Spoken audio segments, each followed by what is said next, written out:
my name is Marcus. I'm the compiler of a collection of therapy quotes entitled 1001 Windmills of the Mind.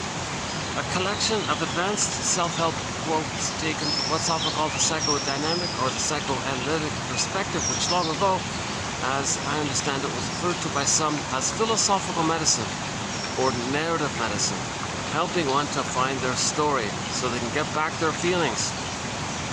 I think so today's topic is going to be a little bit about a term that a guy named Peter Sifneos came up with back in the 70s, I guess, something like that. A term called Alexithymia. He took the "a" and he took three words, three Greek words, "a" for no, and then lexi, that's the words or lexicon, right? And thymia is emotions or feelings. So no words for feelings. So he coined this term Alexithymia. I've been mispronouncing it. I was saying before Alexithymia. No, technically it's Alexithymia. Gotta get used to that. So this is sort of the heart of the matter, really. This is sort of the, maybe we can say it's the elephant in the room in a way. It's something that's going on. That's the main thing, but no one wants to talk about it. But it's the main issue. But no one's really talking around it, kind of thing. But it's sitting right there. Now, part of the confusion is, I like what one shrink said. Yeah, if you say somebody has this, you're implying it's like some kind of set condition. So that's why. A little confusing. It's not meant to label somebody as being defective or something. It just means you can't find the words for your feelings because your feelings are frozen. That's the issue. When a baby's traumatized, what he does as a desperate measure to deal with the pain of being traumatized, he wants to maintain his soul somehow. How does he do it? Well, he finds a freezer and puts his soul into cold storage, and his soul is frozen. And then now, how do we recognize it? Like if it's frozen, it doesn't really, doesn't animate, it doesn't vibrate within. We don't, that kind of thing. So, and plus, not only is it frozen in the cold storage, this freezer is down a tunnel, down a cavern where the light is never shown. So we don't so one fairy tale is called "Go I know not whither and bring back I know not what." So because the child had his feeling self, he had his emotional body, he had his embodiment, he had his authentic self, the real self, the true self, which feels, I feel, therefore I am, my ontological self, my authentic self. Yeah, so the word of the year by the Merriam-Webster Dictionary Company last year, 2023, was authentic. So all babies, all humans, we're feeling beings. We live to the extent that we feel. And this feeling comes from our sense of our authentic self. I feel, therefore I am. So we're all born with this authentic self. I feel, therefore I am. Our ontological selves, our sense of embodiment. By the way, Crystal Wilson says, yeah, if you don't feel connected to your inner embodiment, then you're going through life not making sense anymore. Because you're going through life grasping for what you needed so you can maintain your authentic self. Right? So when the child freezes up his soul, so to speak, that's the jargon, the common phrase is arrested development, stunted development, developmental arrest. Right? So his emotional development, his authentic self was developing, it was emerging, it was budding, it was blossoming, but it wasn't fully there at birth. The mother needs to be a gardener, let's say. She has to provide nourishment and proper nutrients. Okay, and this, the phrasing for this nutrients stage of development is a secure attachment style. All babies need a secure attachment style, not just physical food, emotional feeding, her mother's reverie, her attunement, her tenderness, her affection, being held in her loving warm arms, and being seen. And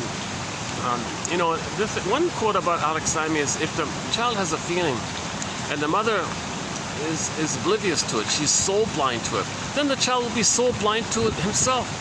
Then that'll lead to alexithymia. So the one theory is, if the mother recognizes, oh baby, you're feeling such and such, well here I am, I get it, and the child has that memory of that taking place. Whether or not the mother puts words to it doesn't matter, as long as she thinks it. Because they're all one like that. In the beginning, the baby and the mother, their psychology is all one from the baby's point of view.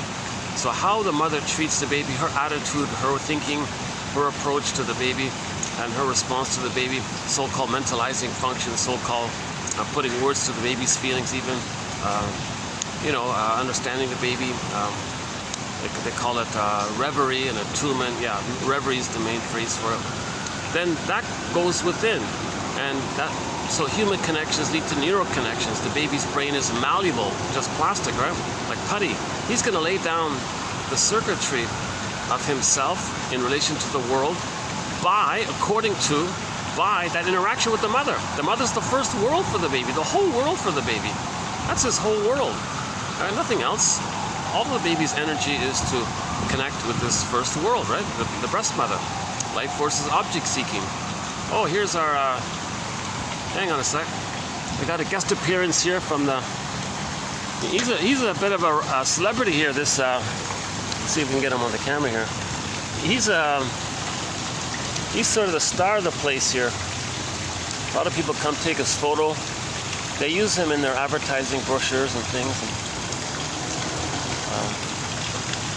You must think I must have some food for him.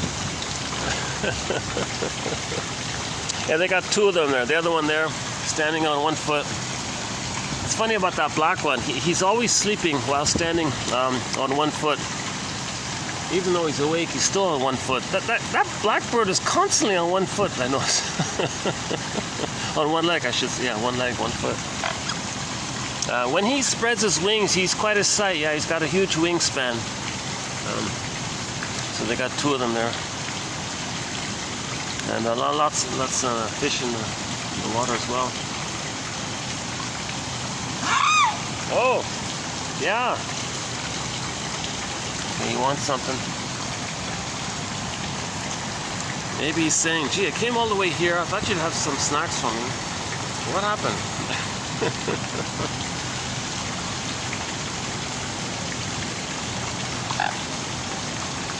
Oh.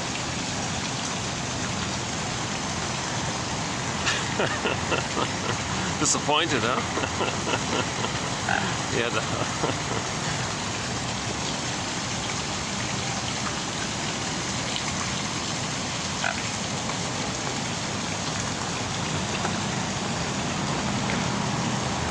Let me make a fan adjustment here. You don't see it, but it's a sauna where I am here. You know, it's 45 or something.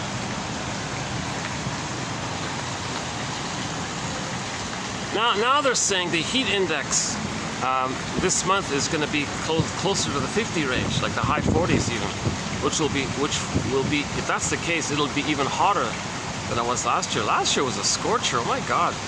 I still feel kind of the effects of last year. And now the heat season's just beginning now, kind of thing. This staff's nice enough to give me a fan and all that.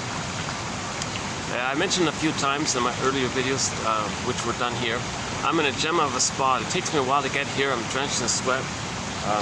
This is sort of a kind of a landmark place. It's got some historical significance, so they preserved it, and it became a restaurant a couple of decades ago or something. It's an older place, but still in good condition. I'm told they have the best tiramisu here, so I don't know. Maybe on my birthday. But a lot of functions take place, like a lot of company events and company parties and family, like weddings and things, and engagement parties. A couple of days ago, they had a huge, massive Easter hunt for the kids, looking for eggs and all these decorations. When I was here, they were just taking them down. So it's a fun kind of family place. They got the swans, like real rabbits, and even some peacocks and doves at the other end. It's a two-story place. It's kind of in between all these high-rises there. But when there's no function, and it's not on a weekend, and it's not on an evening, once in a while it's kind of quietish like this, with just a sprinkling of guests. So today is Wednesday, just before noon. So hopefully it should be okay. It's funny, I was here Monday thinking there'd be nobody here, but it was quite busy, lots of groups. So we'll see how it goes. So, yeah, it's funny. I'm finding a little bit slightly ironic myself that I've referred to, you know, we live to the extent that we feel, Karen Horney's phrase, and that we're always trying to get back the golden ball. That's the symbol for the aliveness of our feelings, the radiance of our feelings, a wide range of feelings, needed feelings, appropriate feelings, the golden ball. That's our feeling self, our feeling. That's our emotional body. I think in the 70s they called it the electric body or something. The body electric, like your body's alive kind of thing. So this seems to be the underpinnings of dysfunction, okay, emotional eating, okay, the BPD pattern, narcissistic pattern, bully pattern, Iago pattern, all the codependency pattern, Klinger-Pisa personality patterns, any kind of dysfunctional living, any kind of living where you're not enjoying the present because you're stuck in the past, trying to get the needed experience from the past that would allow you to have your emotional body, and you experience your feelings, and you can have the ability to read that experience and put words to it, understand it, and give it meaning, kind of thing. So the prototype, one prototype was the diaper thing. Baby was crying. Mother came. Oh dear, your diaper's wet. That's why you're upset. We're going to change the diaper. So you see, so the baby had some experience of the mother understanding why the baby's upset. The baby has sensations. He's uncomfortable. He's upset. Doesn't know why. Well, the mother kind of thought it. Okay. And even she vocalized it, even though the baby didn't understand the vocalizations of it. Doesn't matter. But the point is, the child had a mother who herself recognized that the baby was in distress and understood why the baby was in distress, and you know, made a note about it, kind of thing. That's just sort of like an overly simplified example, but you got to apply that in other ways too. So the baby's crying. Oh, you're not actually physically hungry, are you? You want more like a feeling of safety. You don't want food. Okay, I get it. Let me make the adjustment here. Wow, that's great. So the child had that experience that he was uncomfortable. His mother was misattuned, didn't meet the baby's needs. Mother understood and made a comment about it. Oh, I see. Sorry, baby. Yeah, I missed it. I missed your cue there. You wanted like to feel safe. You didn't want physical food, and here I was trying to give you physical food. What you wanted was emotional food. And here, so let's change. Let's put the food aside. Let's hold you and let you feel safe. Oh, we got it. Okay, good. That's what it was. Like this. That's so-called reverie. Like her. You know, not being, if she doesn't do it, she's then, so she's being soul blind, lack of empathy for the baby. Then that baby will grow up soul blind to himself and have lack of empathy for himself.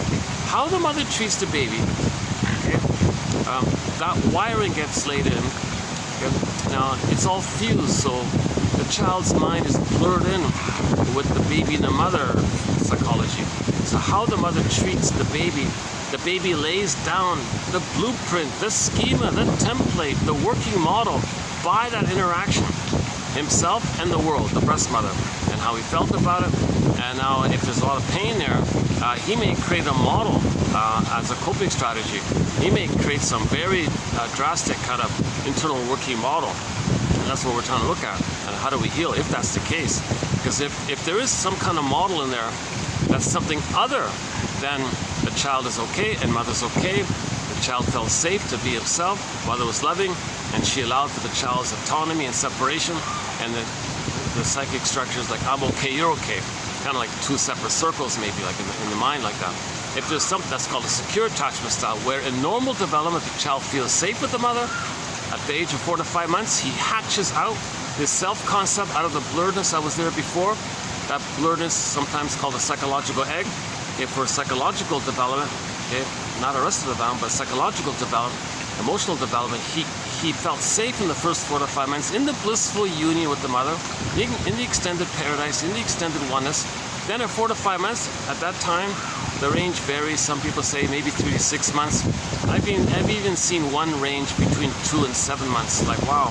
So there's a huge debate about it, maybe different factors, whatever it is. At some point between 2 and 7 months, Okay, 4 to 5, let's just say 4 to 5 months on average. The child felt so nourished, felt so safe in that egg. He's going to be hatched. He's going to be born again. I mean, like for psychological, he'll be psychologically born. He was biologically born, and then the psychological birth part is later. So first he needs the egg, then he's going to be psychologically born. Now in that psychological birth, it's not like a minute, like the biological birth. In the psychological birth, it's a process beginning at 4 to 5 months, or 2 to 7 months, whatever, or 3 to 6 months, somewhere in that phase. It begins. Whenever it begins, let's say 4 to 5 months again, whenever that begins, the child goes through 2 key phases. Two very, this is Margaret Mulder's theory. People are still using it. It's called object relations theory, advanced by Masterson, Althea Horner, Dorothea MacArthur, Thomas Ogden, James Grosstein, and all the other object relations theorists out there. Object relations theory is sort of a continuation of psychoanalysis. William Fairbairn kind of gave it a whole boost, calling the intrapsychic world the endopsychic structure. Actually, he got it from someone else, I think. Anyways, he made a huge contribution. Masterson created the relational units theory, and then anyways, there's an intrapsychic model. The baby lays down a model, like in a memory, like memories. In other words, the memories of what happened. That's like an intrapsychic memory model. That's a blueprint or a schema. And if that's okay. So in normal development, the laying down of this model, the result is I'm okay, you're okay. So assuming he gets the blissful oneness, some babies are not getting it. That's a huge issue. Some babies are not getting that blissful oneness, that safety with the mother, that rhythm of safety. From birth to 4 to 5 months, babies need that egg. Okay, it's a blissful oneness. So mother's holding, sweetness, just common sense maternal type of things where the child feels safe, not betrayed. There's no betrayal trauma there. And there's no case where the mother is using the baby to comfort her. Oh, there's no egg for the child. The egg is shattered. He doesn't get it. He doesn't get a psychological birth. No egg, no birth. He needs that egg. So assuming the mother does nurse the baby, hold her in her arms, natural breastfeeding. Now the bottle can break that. So barring special medical emergencies and all that, and there's things the mother can do leading up to birth to let her be maternally, to be maternal, and now the maternal part has 3 parts. From biological birth to the first 4 to 5 months, the maternal supplies, I guess you call them, the maternal libidinal, the jargon is maternal libidinal availability for motherliness. The essence of being a mother is to provide that symbiosis for the baby, i.e. the baby needs to use the mother, or the mother functions as a symbiotic object for the baby, allowing the baby to stay in that blissful oneness, to stay in the Garden of Eden. The baby's in the Garden of Eden in the uterus, assuming there's no trauma going on there, the mother's not smoking, etc. The mother's not going to drinking or taking pills or something. Assuming the baby's already in the garden, so he's in the Garden of Eden, and in the uterus, he's in the Garden of Eden, Shambhala, Shangri-La, okay, Avalon, any kind of paradisical image. Okay, it's a blissful oneness. Okay, he's one with everything. Everything's for him. He's alive. He's got his authentic self. The power of the mother is his power. He's alive and powerful. He's like a little god, a little king. Robert Bly jokes, yeah, times were good. And one famous joke is in reference to highlight this. Somebody said, yeah, we spend the first 9 months of life trying to get out of the womb, and the rest of our lives trying to get back in because it was so happy in there. It was paradise in there. Anyways, that's the theory. The baby has paradise within. He's got infantile megalomania. He's on the throne. He's a little god, a little king. Unconditional hallucinatory omnipotence. Needs automatically met. No conditions, no interruptions, no pain. He's in a blissful state. And he's got his golden ball. That's where your happiness comes from, the pleasure of the golden ball, of being animated. And he's one, very safe, being one with the powerful mother and all this inside. And to boot, he's floating around on a mattress on a in some beautiful lagoon somewhere. So he's like in the amniotic sac, he's floating around this oceanic feeling, oceanic bliss kind of feeling. So times are good, Robert Bly jokes. Robert Bly's sort of a guest mentor here. His name comes up a fair bit. He's got a lot of metaphors, and I often include what I learned from him. So we'll talk about him another time. And yeah, we got a lot of good quotes from Robert Bly. Oh my God, we got 10,000. So just once again, we have 10,000 quotes in our collection. So roughly, they resemble this. Not too short, not too long. Hold on a second. Got some staff doing this thing here. Let's let these guys. Oh, they're setting up. They're all, you know, that's the main. Yeah, they're always setting up for something. Every time I'm here, they're either taking down the previous events decorations or they're setting up for the next one. This is quite a. This is quite a production. Yeah. So obviously there's gonna be a. Okay, that means during this whole video they're gonna be setting up around me. Unless I can go to the other spot.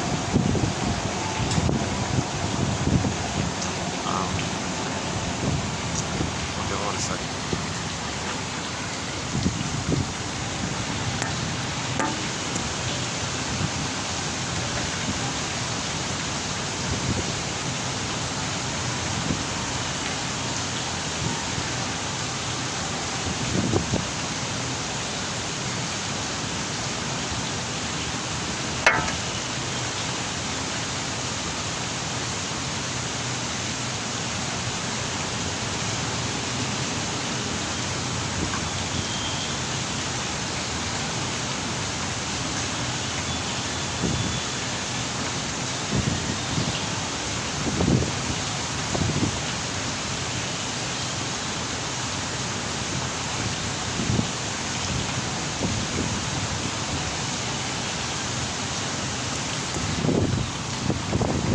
Well, let me see if I can just manage distractions. I got the fan here, it's all set up. So you might see me a little distracted a little bit. I have anxiety, I haven't been analyzed. I'm not a shrink counselor professor. So my give back is that the quotes are posted below. Yeah, once again, these quotes here. Very manageable, clear, easy to understand. If I get it, you're gonna get it. I only have a BA, an ordinary BA, by the way. And it's not from a top 10 university, so I went on a bit of a rant last time. Oh, do you want to see the swan being fed?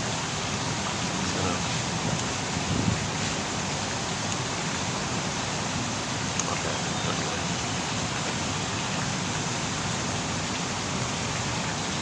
Boy, they're voracious eaters, these swans here. Well, that's why before he got his meal there, he ran up to me. Remember last time he ran up to me? So now he's got his.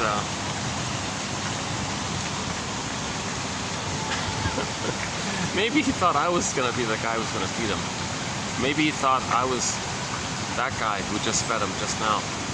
And when there was no food, we heard him barking a little bit. Hey, what's going on? Okay, I'm being a little silly here. Yeah, my disclaimer just let me finish up my disclaimer. I'm not a professor, a psychologist. Okay? I don't have a master's or anything. I'm not a professional social worker. I don't have a midwife. I'm not a midwife, doula, nutritionist, gynecologist, no PhDs. I only have an ordinary BA. I'm the compiler of the quotes, so I'm the guy who's selecting these quotes.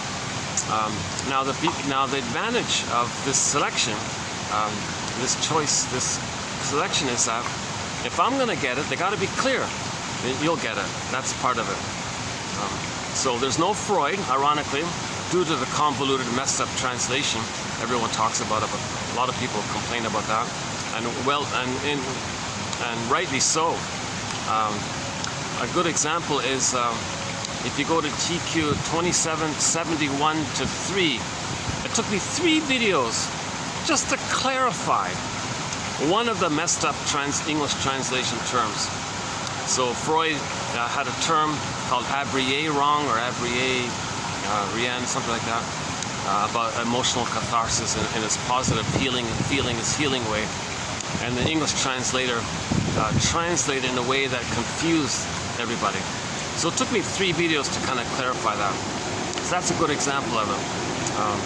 So we have no Freud, no Jung, no Lacan. We don't need this quasi-cult-like made-up jargon, vague, impressionistic, vague, emotionally triggering. Some people think that they were like semi-cult leaderish, religious, tone-ish way. So forget that stuff. So we don't really even have many of the big names like Kohut and Adler and maybe 1 or 2 from Bion or something. I'm not a fan of that, to tell you the truth. So these quotes are clear. Yes, there is some. Okay, back to Robert Bly. He said to the audience, pleading to the audience in a humorous way, "Dear audience, read psychology, the study of the soul, psyche, soulology, the study of. Read psychology every day for 10 minutes. Please, please, forgive psychology for its jargon. Just forgive it, will you, please?" They're doing a full setup right beside me.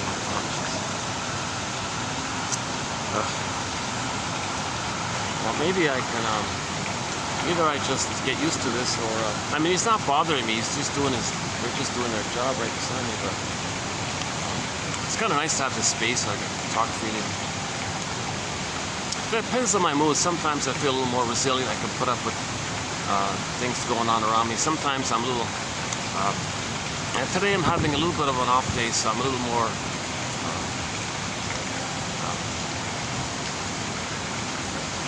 Not fully present, I guess. And he's setting up the whole sound system, like the whole, as if there's going to be a concert here or something.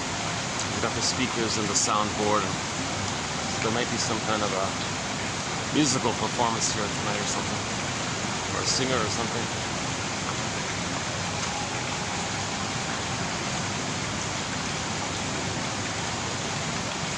You know, my first thought was Kenny Shields. When I saw that, I was thinking, yeah, what concert would I like to see here? I miss Kenny Shields from Street Heart. So we have an amazing soundtrack here. I mention that because I just heard his song last night. I heard his song called Star and Storyteller. What kind of love is this? Hollywood, and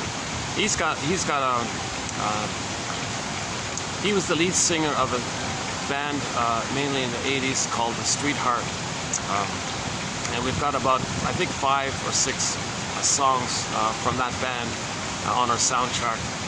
And he passed away about roughly 10 years ago, I think. And I was mentioning in the last video, in the last video I mentioned it because before he passed away, the last thing he did before he passed away, he did a cover of Nature's Way.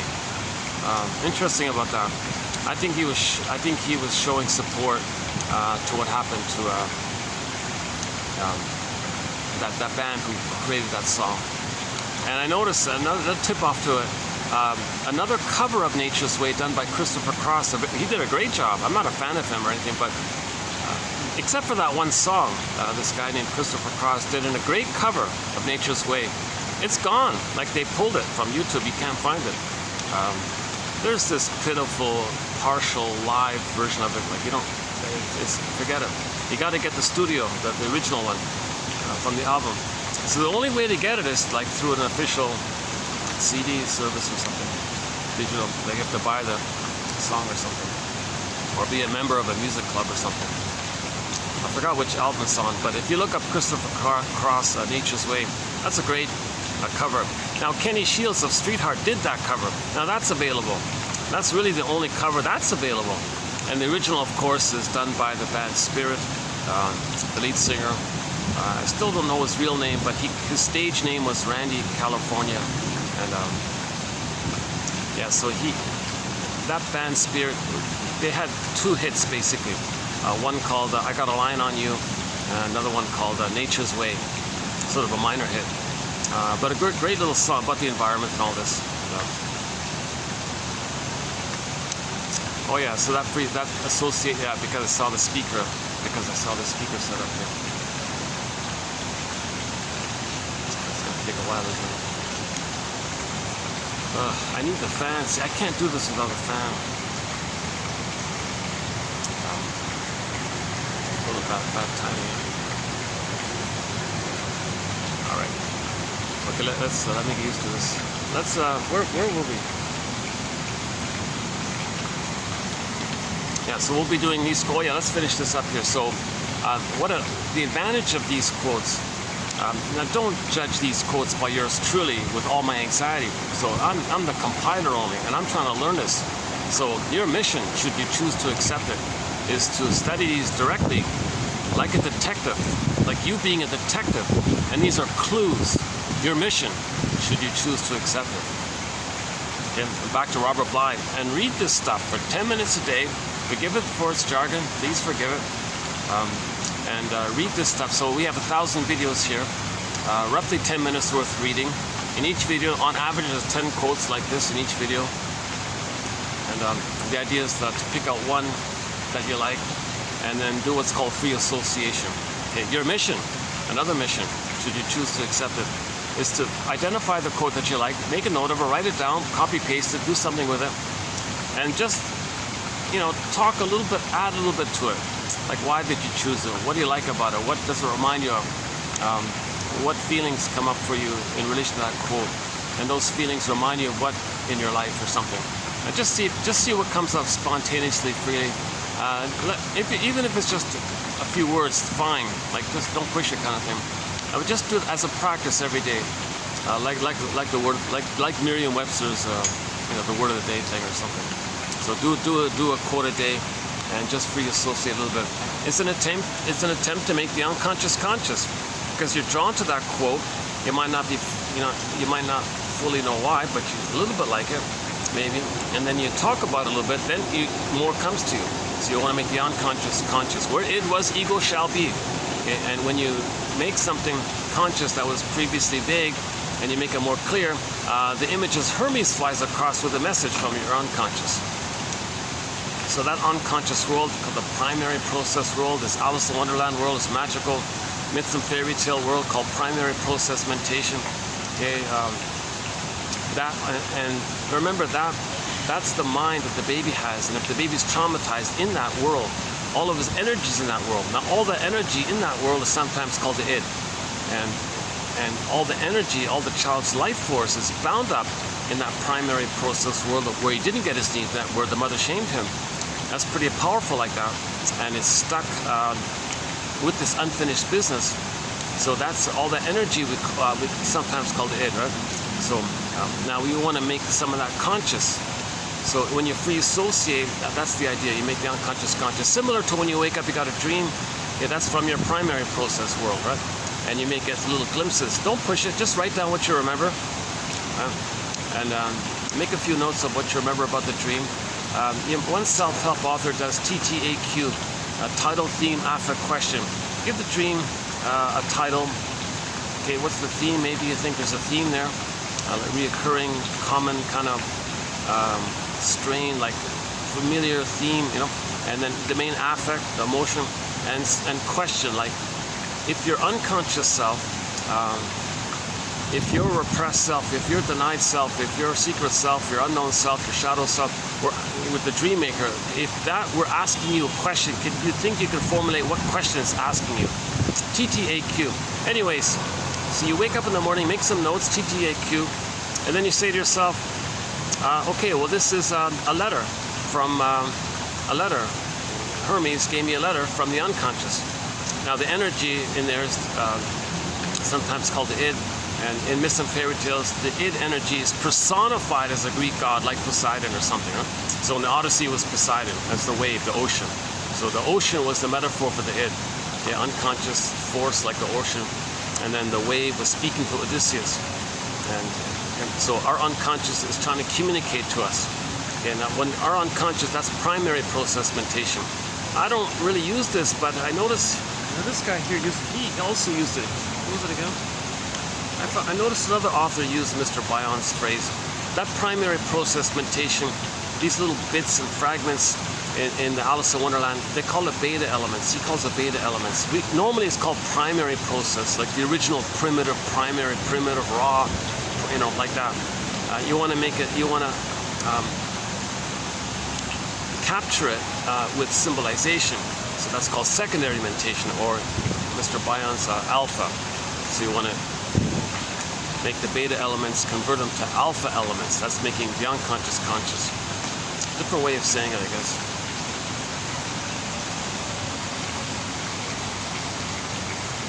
Or maybe I could just go for a walk and come back. But these guys have done this a million times, so maybe it won't be too long. I feel more relaxed when I don't have like staff preparing right around me. Especially today, I didn't get a full. I'm not fully rested, and they don't have guava juice. Guava juice. This is a fun little sidebar thing. I have these. We have companion beverages to the collection. One of them is guava juice. Hard to find, out of season, I think they said. Also, he said it's also getting harder to find. But that was like my spinach, like what spinach was for Popeye, guava juice was for me. I felt energized, I felt calm. I'm not so easily distracted by little things. I felt more centered. I think my body kind of thanked me for it almost. The nutrition of the fruit. It's like a pear and an apple kind of mixed up like that, called guava. If I had a parrot, he'd go guava, guava. I've talked about it a number of times. Because when I had the few times I did have it, I did like 8-hour videos, 7-8-hour videos, and I felt fresh. I could have kept going. Like I felt great. That guava juice, like a half liter was. I was surprised by that. My body was starved for the natural nutrients in the fruit.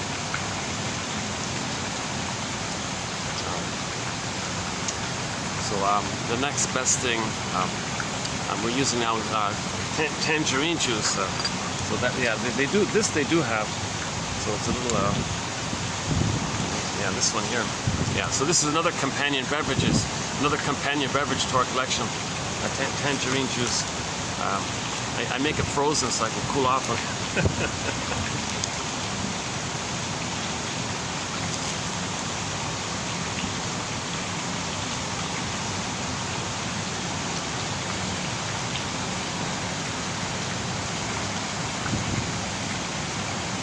Yeah, so back to Grice's criteria. So the advantage of these quotes, not too short, not too long, okay, in terms of the quality and the clarity.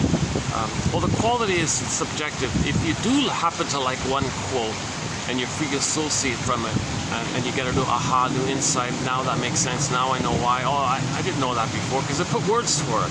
Because we're trying to put words to stuff, sensations, hunches, put words to it. That's the meaning of the sensations. You find some words and then you calm down when you put the words to it.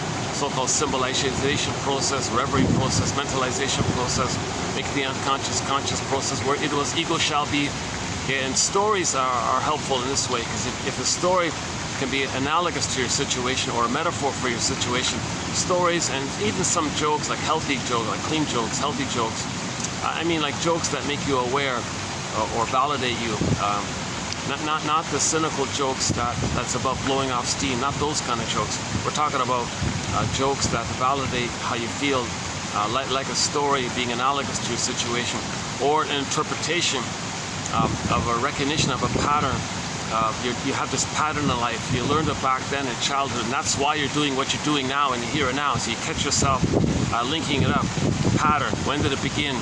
Specific here and now example. Okay, or just clarifying kind of thing, like ego and its empathy statements. A part of me knows this, although part of me realizes this, yet nevertheless I find myself doing this. Like Martha Stark does this thing called the ego and the id statements. Like empathy, she has a thing called empathy statements. One of them I like is called the ego and the id one. So the ego is like your awareness, the secondary mentation, or the beta, or the advanced, like the reasonable adult mind, basically. And the id is your emotionality of the trauma early on. Like when you're triggered, the stuff comes up. That's why she says you find yourself feeling. So, although I know these guys setting up beside me here, they're just doing their job. They're nice guys. I know them, and they're no threat or something. They got to do their job and all this. So although it's all very banana activity right beside me here, nevertheless, I find myself a little edgy, antsy or something. So that's the ego and the id. Something reasonable that you know. Yeah, although, so on the one hand, I know they're doing their job and they're nice guys and all this, and there's nothing, there's no ill, oh, I missed it. I missed it. Gotta get it at the right angle. Yeah, so nevertheless, that you're triggered. So you find yourself, it's a trigger, you find yourself experiencing some anxiety from the past, right? So that's funny, right? So like a little, so that's the thing about trauma. Little things can trigger the past, and then it's called anxiety. And in the past, there was a terrifying experience with the mother, and those memories are coming up, and it disperses through the body and it generalizes, so now you're a little anxious like that, right? So the immense pain with the mother, it's buried there, it's frozen there. Something reminds you of it, okay? Then that pain disperses throughout your body. It's called anxiety. Or you're always anxious. Like just living is anxious. You know, just relating and living is anxious. Because if the mother was the first world, if she traumatized the baby, and then now you live in the actual world, you're always feeling anxious because of the mother thing. So the role of the mother is to provide a rhythm of safety, a maternal holding environment, a positive maternal experience. Her tenderness, her sweetness, her rhythm of safety, her reverie, her mentalization, her consideration. And the key thing is, oh yeah, like, okay, oh cunning tale. So what the baby doesn't want is some oh cunning tale. So let's run through a couple of these oh cunning tales. A simple one is sometimes the mother has a baby and says, wait a minute, I'm supposed to give love to this baby when I myself never received love when I was a baby, now I'm supposed to give it? Well, I resent this. I don't know how to do it. I never got it, I'm supposed to give it. So there's an oh cunning tale. So now the child's going to have this pain of mother having resistance to providing love because she's still dealing with the pain of her not receiving love herself. So the mother might resent the idea, and now she's angered the baby, resenting it. That's oh cunning tale. Some mothers say, gee, baby, sorry baby, you came at the wrong time here. You're interrupting my career here. And maybe she's angry at this and blames the child for messing up her career. Oh cunning tale.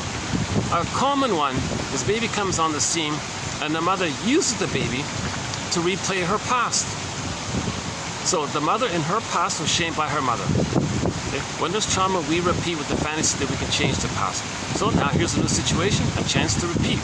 She has a baby and uses that baby as a proxy of when she was a baby. Meaning the baby now, the new baby just came out, is going to be used and be seen and play the role of that mother of when she was a baby. Once again, proxy means someone who plays a role for you, someone who feels for you, someone who does something for you, or someone has an identity for you, like that.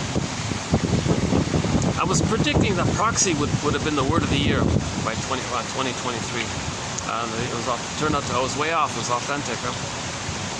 Gaslighting was the word of the year for 2022. Now that's spot on. That's accurate. A lot of mothers are gaslighting their babies. Okay, back to the oh cunning tale. So when that mother herself was a baby and she was traumatized with her mother, okay, that's unfinished business. She froze up in this relational pain. They call it the struggle. And she can't love life and she can't love the baby because she never got love herself. So she hopes to somehow get a better outcome for the past. Now remember, in that primary process mind, there's no time. That mother who was traumatized when she was a baby, that part of the mind, that's the puppet master that's driving it, that's the iceberg metaphor, that's driving this whole thing, unconscious motivation, okay, the id energy, there's no time in there.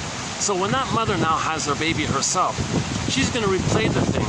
Instead, this time, she's going to cast herself as a baby, that role of her being shamed by her mother. She'll replay that scene in the present by using her child to play her. now, she'll wait for the child to cry for love. Mother, so the baby says, "Mother, here I am, I need your love." In the meantime, when she does that, she identifies with the aggressor who said no to her. So she repeats it. So, her baby, playing her, is crying for love. Okay? But that mother is now the shaming grandmother. Okay? That mother identified with her mother. So the middle one, the mother now, the middle-aged one, okay, she's in her mind her mother, and she's replaying the scene where she was shamed. So her baby now is her, and she's the mother, and she's replaying the scene. So the original scene was the middle one, the mother, the middle-aged woman, said, when she was a baby, said to her mother, "Mother, I need your love," and her mother said no, identifies with her. Okay? And then replays that thing, but this time when she replays the thing, she doesn't play herself. Okay? First, she plays the aggressive mother and uses her child as a proxy for her as a child and says no to the child. Oh, cunning tale. The baby can't say, "Hey, mother, what are you doing here? I'm not you from 20 plus years ago. I'm not you from back then. I'm your baby. You're my mother. I'm not you, and you're playing my grandmother. What's going on? Oh, cunning tale here." So this is one of the main key "oh, cunning tales." So this phrase "oh, cunning tale" comes from Emily Dickinson. She has a very famous poem about trauma, which we've been using throughout the series. It goes more or less something like this. Maybe a few words I've paraphrased or missed or something, but the gist of it is as follows. A great hope fell. What an opening. That's a great opening, right? So, in general, the baby comes out of the uterus, has this natural expectation, to attach to his mother, to have an extended paradise, and to be welcomed and received by the mother, and not be shamed by the mother. So that's a natural great hope. That fell. Okay? Like if the mother shames her own baby to replay how she had been shamed, as if to say, well, I was shamed, so I want to tell the world that I was shamed. So I'll communicate it by my behavior. I'll shame my own baby, she's thinking, and that's my way to communicate what her mother did to her. So, oh, cunning tale. That's a betrayal trauma. And by the way, simultaneously, the mother has alexithymia, let me just stay with Alex. I'm so used to alexithymia. Officially, it's alexithymia. All this time, I've been using alexithymia for some strange reason. I didn't notice the I there. I thought it was silent. I just ignored it. But I heard a podcast, and the professor said, no, it's pronounced alexithymia. By the way, we're gonna, we'll pick up on this alexithymia part in a few minutes here. Now, the mother's soul blind and has lack of empathy for the reality of the baby because she only sees her past. When that mother herself, so we're back to this mother here, when that mother was a baby herself and was traumatized by her mother, the grandmother, that mother grows up and all she sees is that past unmet need. So she doesn't see the reality clearly, right? So she grows up, has a baby, and doesn't recognize the humanness, that the baby's a feeling being, that the baby has feelings and needs, and the baby's a person and has feelings and needs. Mother doesn't see any of that stuff. She doesn't see it. Her perceptual apparatus is diminished, and because she can only see the projection of her past need. The mother only sees her old unmet need. The mother has an immense hope for the fulfillment of old unfulfilled needs. That's all she sees. She's dwelling in the past, lingering in the past, because that past is what it's all about. In that past, she never got safe with the mother, so she can't be herself. She's frozen up inside. Alexithymia, of course, get frozen inside. She's not loving life. She can't love or have empathy or care or pleasure or know herself. She's frozen in the past. She's like a emotional hypothermia, emotional coma, emotional catatonia, petrification, turned to stone, feeling like the Velveteen Rabbit, like feeling unreal, or the wood statue one, where they don't feel fully alive, and all this stuff. So that's the primary thing. She's not in a place to see the reality of her baby if she is unaware what happened to her, where she can forgive the mother and reach a place of understanding. And if she give herself some self-empathy, then she can have empathy for the baby. But until that time, if she doesn't do any kind of introspection like this, or read the quotes, or read psychoanalysis, or read the comic psychoanalysis, or read Edmund Berger, or Masterson, Karen Horney, she doesn't do any kind of self-reflection. You can start with the Enneagram. You can start somewhere. Start with the Melody Beattie's codependency books, or start with any good self-help books. It doesn't matter. There's hundreds of models out there. Start somewhere. If she just doesn't, that means she won't see the reality that the baby has needs. She only sees her past emotionally, and she's going to replay that past in the present. So the present is sometimes called the presenting past, or we transfer the past to the present and act it out. This phrase is called transference acting out, like actors do, like stage actors. Like the baby's going to play her. The mother's going to cast her baby as her as a baby, and she'll play the role of the mother, and they're going to restage what happened in the past. That's why it's like acting out, like actors. Janov calls it symbolic, the present, just a symbol of the past, like a dream, an as-if dream of the past. But the point is, emotionally, you're still there. You're hoping to replay the past, to undo the past, correct the past, get the love that was needed in the past. But the mistake is, the present isn't the past. You aren't in the past. But that part of the brain doesn't know that. That primitive part of the brain that's traumatized doesn't understand time.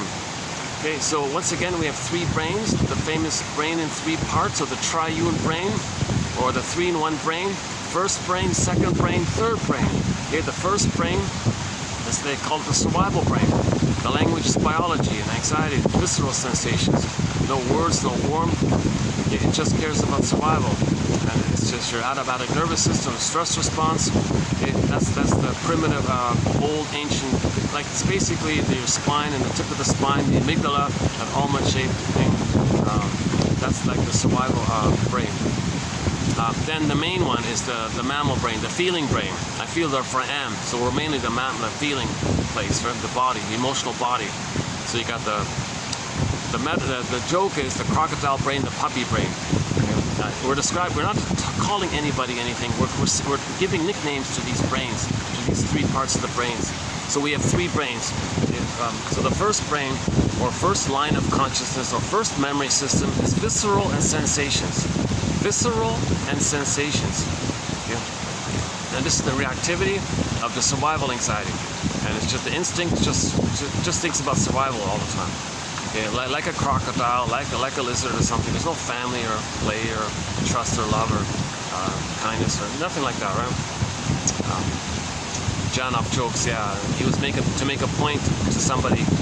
Janov had to be a little animated at one point. He said to the guy, yeah, you don't talk feelings with a lizard. So just to be aware that we have three brains. So that first brain only cares about, it's only survival anxiety. Like, for example, think about the narcissistic personality pattern. They only have survival anxiety, the BPD, the lower functioning BPD, the bully pattern, Iago pattern, all these kind of personality patterns that don't care about others, or lack of empathy for others, and so on. They're just in constant survival anxiety. Because of the trauma of losing their feeling body, their feeling self, their emotional body, it's all frozen up. That's a huge trauma. So what do they got left? They go back to the survival side. Now in the survival side, remember, whenever there's trauma, we repeat with the fantasy that we can change the past. But the problem is it's misguided because the present isn't the past. Post that critical time, past age 3, you can't change that set wiring that's in there. It's like a stamped in, grooved in, etched in your brain kind of thing. The only thing that heals some of this is the act of conscious understanding of why your mother did that. Now you're making the unconscious conscious if you know why she did it. So you got to get stories. So that's a secondary mentation. You need stories for this, interpretations for this.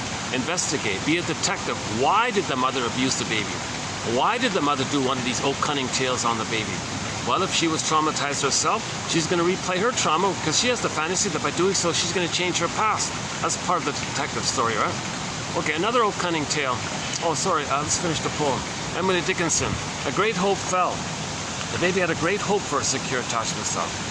It fell. If the mother does one of these oak-cunning tales on the baby, it fell. He's betrayed, sometimes called a betrayal trauma. The greatest hurt of all, mother failed me. And I'm still surprised as I'm reading this material. I'm always like, oh my God, there's so many ways mothers are betraying their babies. They got a lot of angry feelings. Some people call it talionic, meaning the mother is creating a scenario where she wants to fight with her mother. So first she shames the baby and thinks the baby's her mother, now fighting with the baby. Oh, cunning tale. So, oh, well, that's new. Hold on a sec, what's that?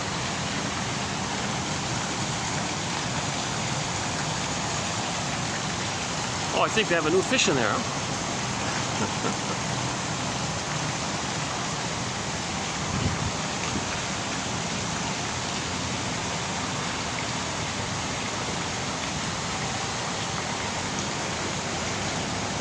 It's kind of new for me. I don't know too much about the carps and these large orange fish. Sometimes they're silvery, mostly they're orangey. But there's some historical famous paintings from long ago about them, right?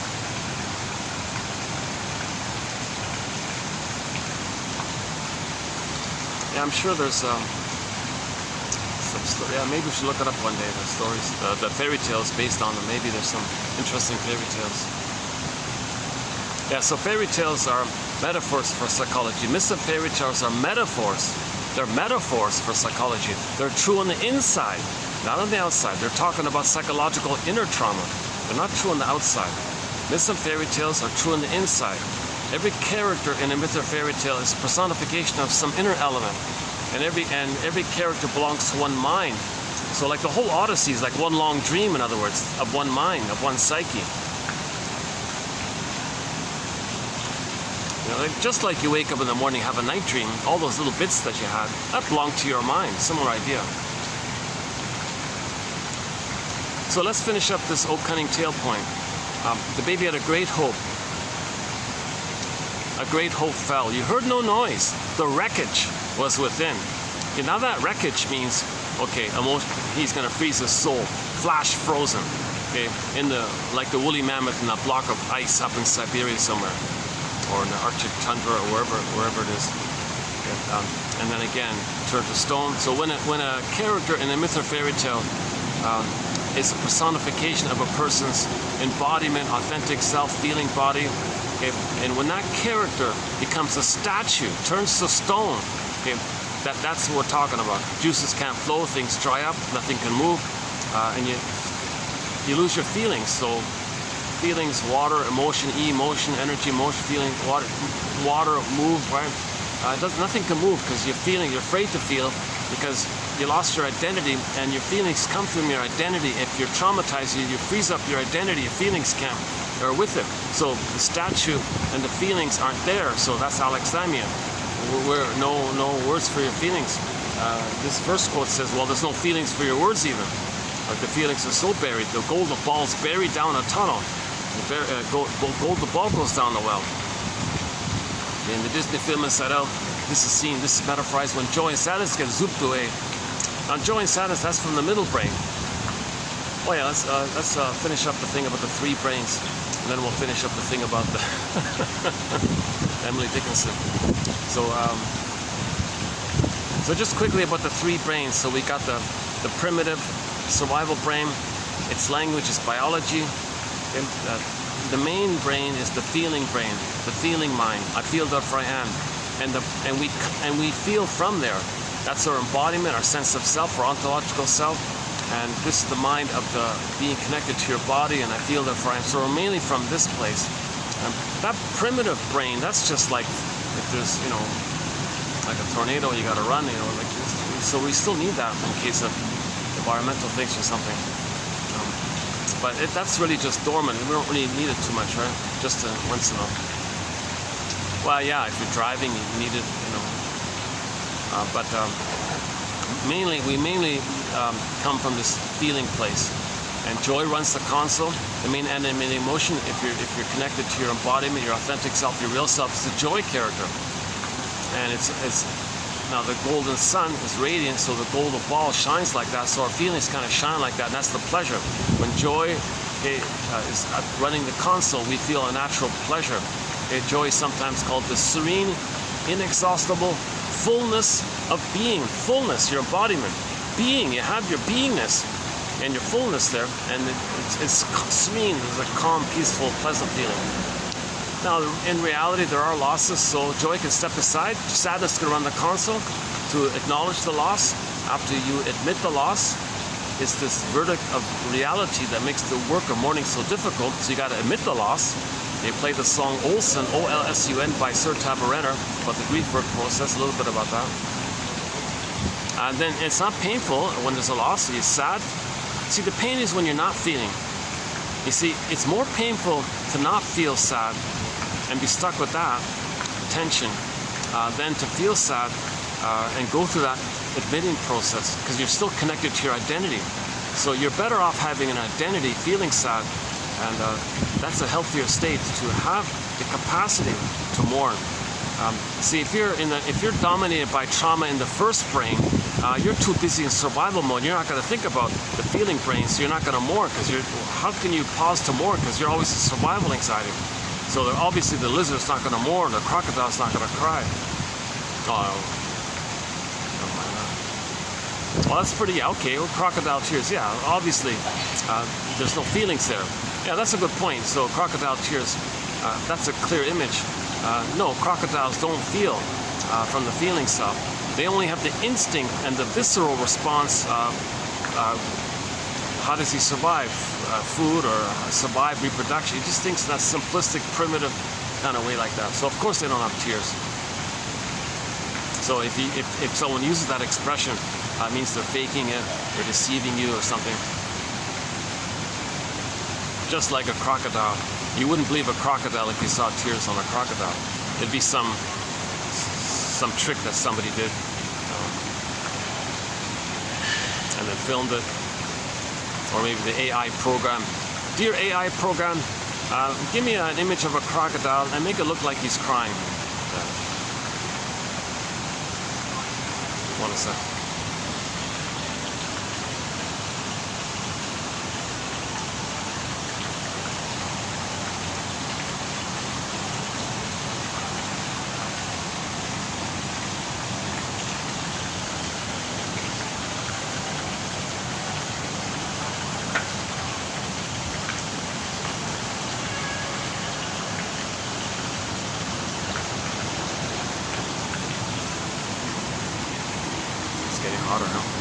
Let's see, what time is it? I tried to get an earlier start here. What is it, 12:50? Almost 1 o'clock. Yeah, I thought so. Yeah, I thought it'd be quieter today or something. I'm starting to get the feel of the rhythm of this place.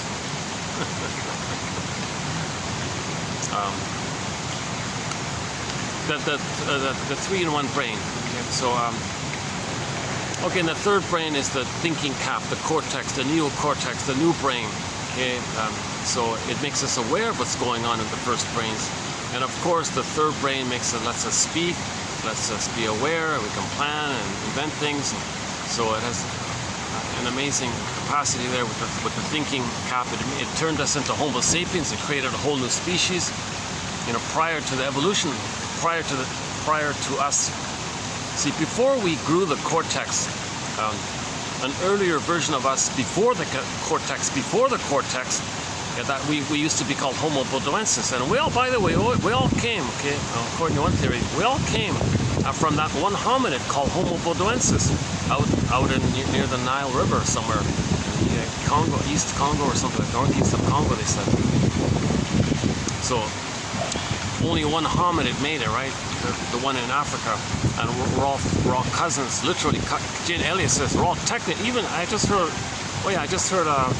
what's his name again? Sagan, Carl Sagan. He says the same thing, that we're all technically cousins. Maybe Jane Elliott's quoting Carl Sagan, I don't know, but Jane Elliott says, I heard it from her, that we're all technically cousins, on average 30 to 50 times removed, because we all came from that one hominid. There was only one hominid, and that's Homo bodoensis. And 150,000 years ago, and by the way, it took us 1 million years to grow the cortex to become Homo sapiens. So we gotta have some gratitude here to the earlier version of us. Let's thank ourselves for the 1 million years it took us to grow the cortex. So when we became Homo sapiens, then we spread around. So that was 150,000 years ago. Then we spread around, and while we were spread around, then roughly 10,000 years ago, a kind of accident, they say, due to the mismanagement of our discoveries in the brain chemistry around it, and then our reactivity by that accident, and the temptation, I guess, or something happened, we became a traumatized version of ourselves. So maybe it's Homo sapien traumicus, or simply Homo traumicus.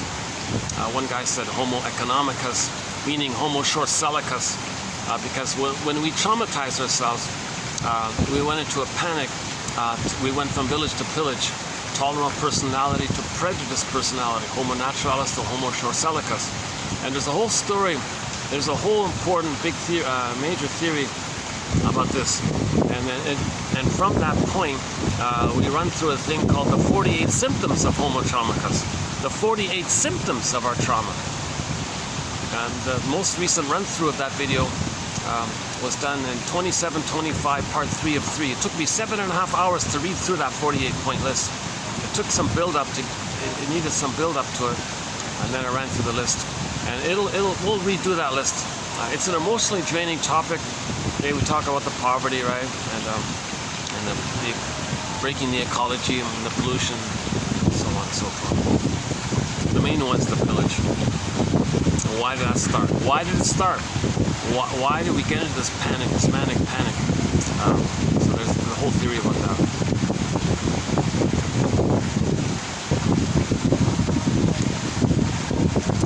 So then the storytellers came on the scene. We became Homo traumicus. Well, there is this innate drive for healing. So I guess the most traumatized ones, maybe the most sensitive ones, are somebody started creating stories, making up stories to validate our trauma, so we can symbolize and capture it and validate it, because we want to validate our trauma. If we're going to heal from it, we've got to identify it. Like normally you can't heal something if you don't identify it, kind of thing. So the storytellers came on the scene with these various myths and fairy tales in the spoken oral tradition, right? And thankfully somebody finally wrote it down, right? Like the Grimm's collection, or the Russian fairy tales, or the Chinese fairy tales, or any anthology, or the Inuit, or the Mohawk, or the Dene, the Mi'kmaq, okay, the Iroquois, Navajo. You can take, or any Celtic, or you can take any anthology from any place from around the world. You can take any fairy tale collection from any place, any time around the world. It's the same stuff. The motifs are all the same, because these motifs are all metaphors for the same underlying psychology. We all have the same brain, right? The 3 brain part thing. And we're all mainly traumatized in that first brain. We're Homo traumicus. And these stories are trying to validate and so-called contain the uncontainable. Yeah, yesterday was the quote about the Zen koan. What container can contain the uncontainable?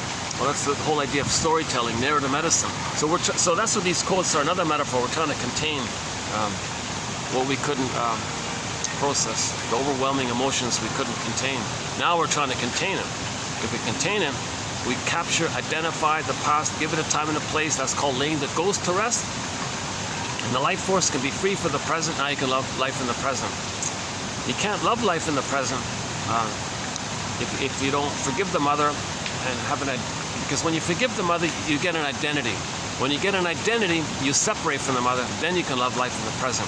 If you don't forgive the mother, you're still stuck with her, battling with her, and transferring that battle to everybody in the present, even including the planet. That's one theory why we're wrecking the planet, because we're fighting with the mother. In the process, we're wrecking the planet, attempting to change the mother. Come on, mother, change your ways. And in the anger that the baby had, come on, mother, change your ways. So now we're like, we damage the planet because the damage is a proxy for our innocence. We're the aggressive mother who shamed the... when the baby is traumatized by the mother, he identifies with her, right? And we replay it. So one version of replaying it is to see the planet as innocent. and damage the planet, that keeps you one with the mother who damaged you. Mother gave you emotional poverty, mother plundered your soul, pillaged your soul, you identified with her, see the planet as innocent, and then give it and the people on it poverty. And and then part 2 of it is to continue to struggle. In the Alice in Wonderland mind, primary process world is a thing called doublethink. Hocus pocus, auto-hypnosis, up is down, left is right, no time, no place. To continue the struggle, the one you just shamed, like in this example, the planet you just shamed, you now will say is your mother, and now you want to fight with the mother. So we're attacking the planet because we're attacking the mother. But look how neurotic that is. That's how psychotic, because you're destroying the planet, thinking you're going to change the mother in the nursery. That's why we're called Homo secret psychoticus. Shall I compare thee to an onion? If you layer it all down, our behavior is psychotic in a way, right? It's psychotic to destroy the planet, thinking you're going to be transported back in some kind of magical time machine to the nursery and get mother's love. You think destroying the planet is going to heal what had happened to you back in the nursery decades prior? That's psychotic stuff. Okay, that's not going to work, right? So this kind of topic, it's edgy. I know it needs. Gotta forgive me because I'm not an orator. I don't have any kind of advanced vocabulary. I never went to Toastmasters or anything. I never went to broadcasting school or speaking school or something like that. I have a pitiful ordinary BA.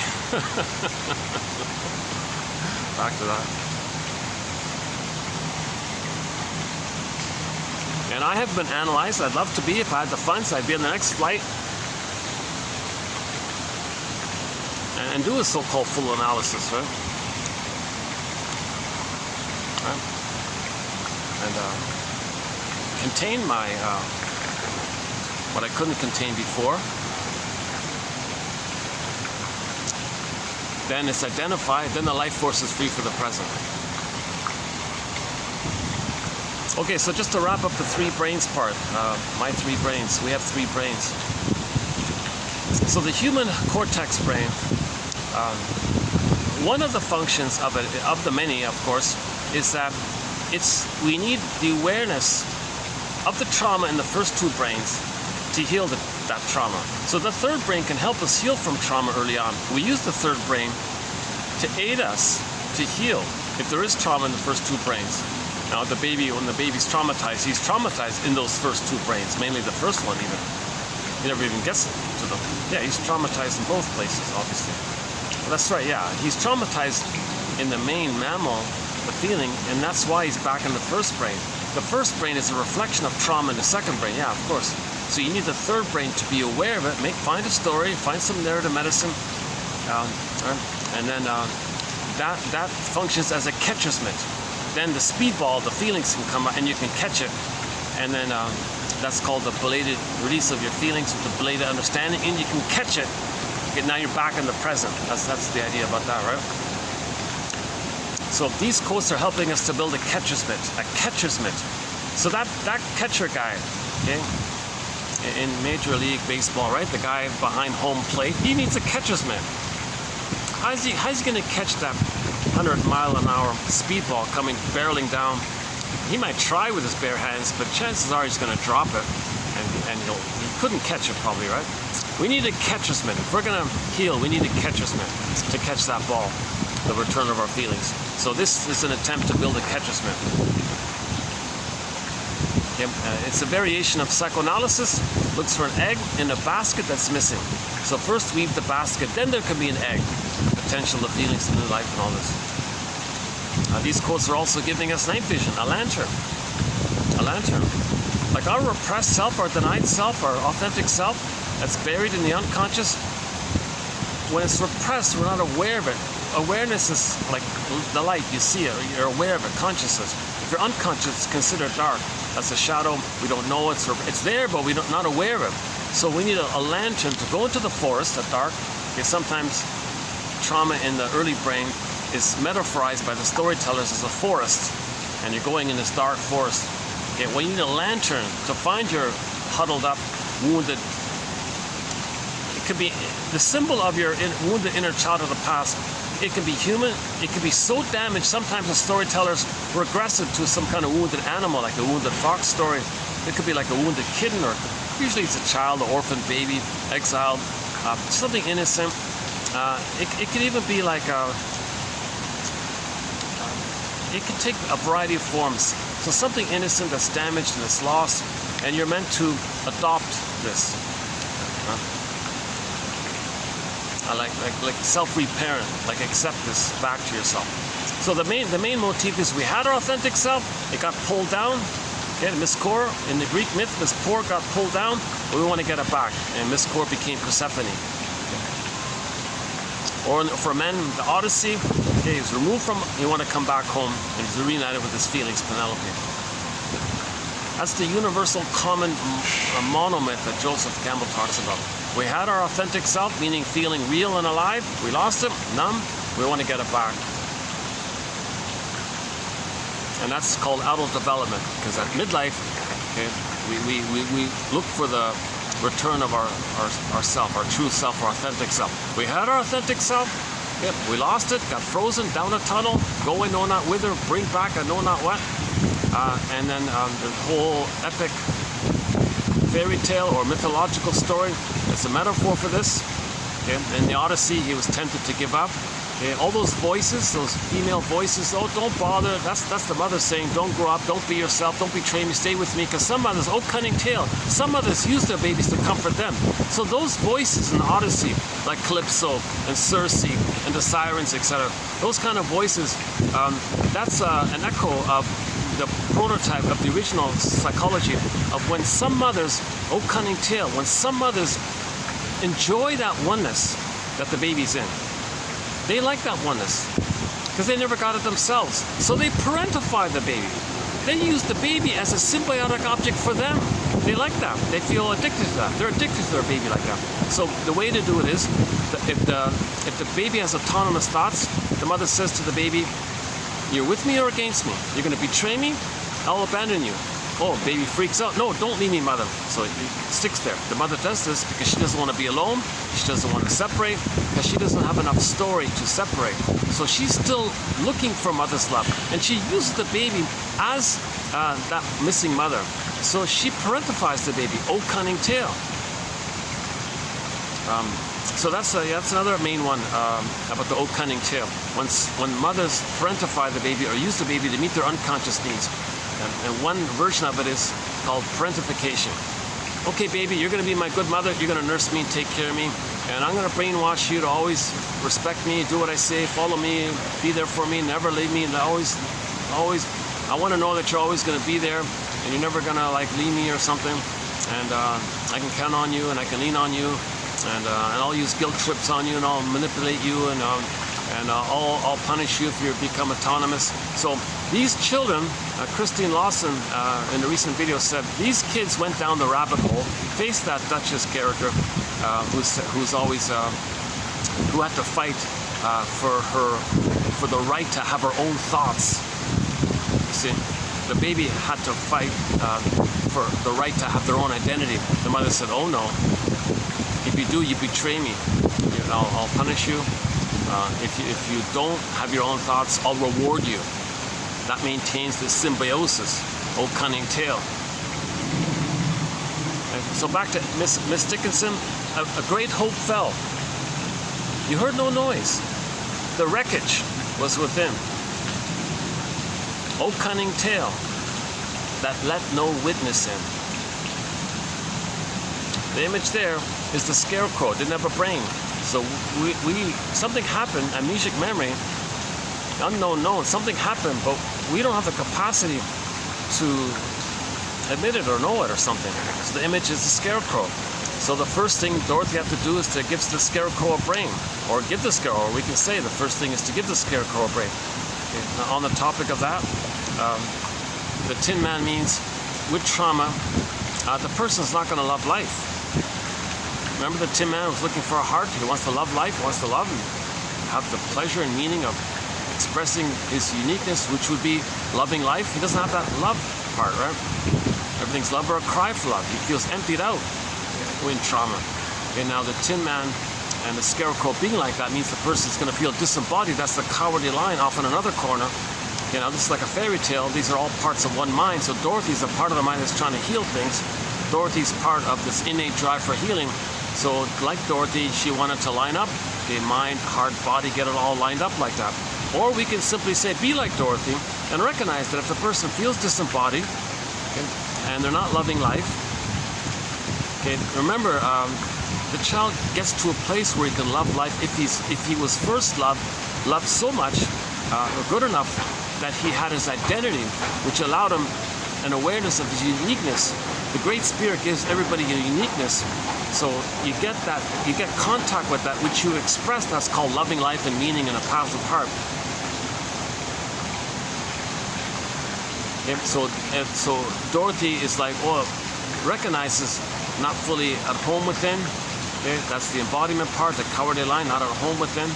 Okay, oh, that's the wreckage, right? You don't feel at home within. You feel empty and all this, like the Tin Man, and the heart part's not there. Well, first things first.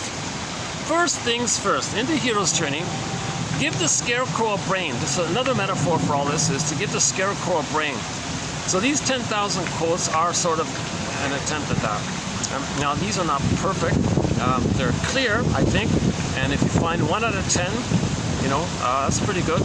And it's part way there. It's not the complete answer, but you need a catcher's mitt. Now the rest is nature. The rest is nature. All you can do is prepare the catcher's mitt, and then the speedball might come, and you don't control that, right? Yeah, I remember, I think, Pat Borders and the Blue Jays, come on, throw the ball now. Now's the best time. And I remember the pitcher saying, no, I shaked it off. No, I want to throw the ball when I want to throw the ball. Don't tell me when to throw the ball. So you don't really control that kind of thing. I remember that was, yeah, I remember that scene. Now that I think about it, I remember that scene. So you don't really control that. The pitcher will throw when he's ready, good and ready. But the catcher will kind of sometimes nudge it or something, or push it.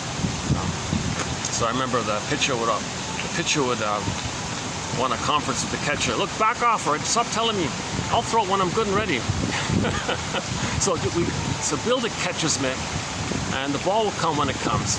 Okay, the golden egg will appear when it appears. The bird hatches out.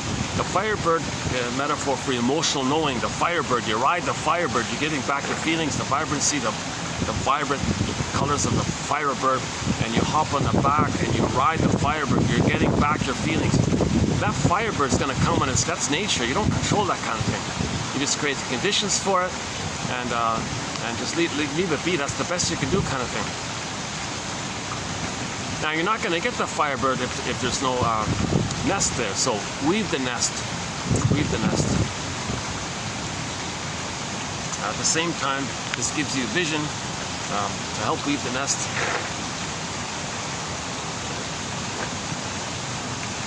Hold on a second. Let me tie my shoelaces here. Now, accidentally, let me tie my shoelaces here. I keep all my little bloopers and mistakes. Plus, it gives me a little moment. Gives me a little bit of a break here.